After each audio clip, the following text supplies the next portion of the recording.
So guys आज के इस वीडियो में BA second semester political science Indian government and politics के इंपॉर्टेंट क्वेश्चन एंड मैं क्वेश्चन पेपर भी आपको दिखा दूंगा एंड प्लस जो है इसके नोट्स जो इंपॉर्टेंट है वही आज हम करने वाले। तो ये है पिछले साल के क्वेश्चन पेपर, तो ये वाला काफ़ी इंपॉर्टेंट क्वेश्चन है, तो यही आज हम करेंगे और ये ऑलरेडी मैंने अपलोड कर दिया है, तो प्लेलिस्ट चेक कर लीजिए। चलिए तो इस क्वेश्चन को समझते हैं। तो यहाँ पे पूछा गया है मौलिक अधिकार तथा नीति निर्देशक तत्वों में अंतर। ठीक है, तो सबसे पहले तो फ्रेंड्स हमें जो है ना इसका मतलब बता देना है कि मौलिक अधिकार क्या है और नीति निर्देशक तत्व क्या है।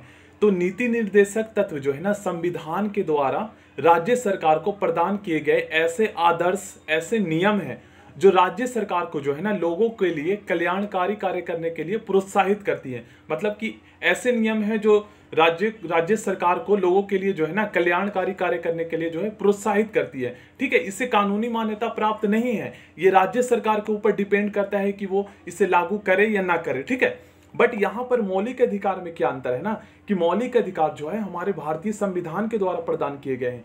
संविधान के द्वारा तो दोनों ही प्रदान किए गए हैं, ठीक है, बट यहाँ पे मौलिक अधिकार में और नीति निर्देशक तत्व में जो मूल अंतर, जो मेन अंतर ये है ना कि मौलिक अधिकार को कानूनी मान्यता प्राप्त है जबकि नीति निर्देशक तत्व को कानूनी मान्यता प्राप्त नहीं है। मतलब कि अगर मौलिक अधिकार का कोई उल्लंघन करता है तो हम सीधे न्यायालय जा सकते हैं, हाई कोर्ट जा सकते हैं, सुप्रीम कोर्ट जा सकते हैं, जबकि जो है नीति निर्देशक तत्व को जो है ना संविधान सुरक्षा की गारंटी नहीं देता है। ये राज्य सरकार के ऊपर डिपेंड करता है कि वो इसे लागू करे या ना करे। ठीक है, इसका उल्लंघन करता है सरकार तो फिर इस पे हम जो है न्यायालय नहीं जा सकते, जबकि मौलिक अधिकारों के संदर्भ में हम जा सकते हैं। ठीक है, तो ये सभी पॉइंट आपको लिखना है। तो सबसे पहले एक चीज और लिखना है, आपको यहाँ से स्टार्ट करना है। या सबसे आपको पता है क्या करना है, पहले तो आप बता दीजिएगा इसका मतलब कि मौलिक अधिकार ऐसे अधिकार है जो हमारे संविधान को द्वारा प्रदान किए गए हैं और इससे कानूनी मान्यता प्राप्त है। इसके उल्लंघन पर जो है हम हाई कोर्ट, सुप्रीम कोर्ट जा सकते हैं।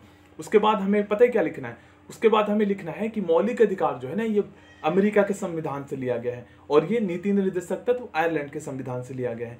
इसका जो है ना वर्णन संविधान के भाग 3 में किया गया है, हमारे जो मौलिक अधिकार है, और नीति निर्देशक तत्व का वर्णन जो है संविधान के भाग 4 में किया गया है। इसे संविधान के द्वारा प्रदान किया गया, ये तो हम ऑलरेडी डिस्कस कर चुके हैं, और नीति निर्देशक तत्व भी प्रदान किया गया है, बट उसे जो है ना कानूनी मान्यता प्राप्त नहीं है। उसके बाद लिखना है इस उल्लंघन पर न्यायालय जा सकते हैं, इसे लागू करवाने के लिए न्यायालय नहीं जा सकते। उसके बाद हमें पॉइंट लिखना है मौलिक अधिकार जो है ना, यहाँ पर अधिकार लिख लीजिएगा। मौलिक अधिकार सरकार को यह अवगत कराती है कि इसके खिलाफ सरकार कार्य नहीं कर सकती। इसका कहने का मतलब ये है कि मौलिक अधिकार ऐसे अधिकार है जो सरकार के कार्यों पर जो है ना, सरकार के कार्यों को जो है मतलब कि सीमित करती है। सरकार जो है लोगों के कानूनों के जो मतलब कि लोगों के जो मौलिक अधिकार है उसके खिलाफ कार्य नहीं कर सकती। यह राज्य सरकार की लोगों के कल्याण के लिए किए जाने वाले कार्यों का आदर्श है मौलिक ये नीति निर्देशक तत्व। ठीक है, सॉरी।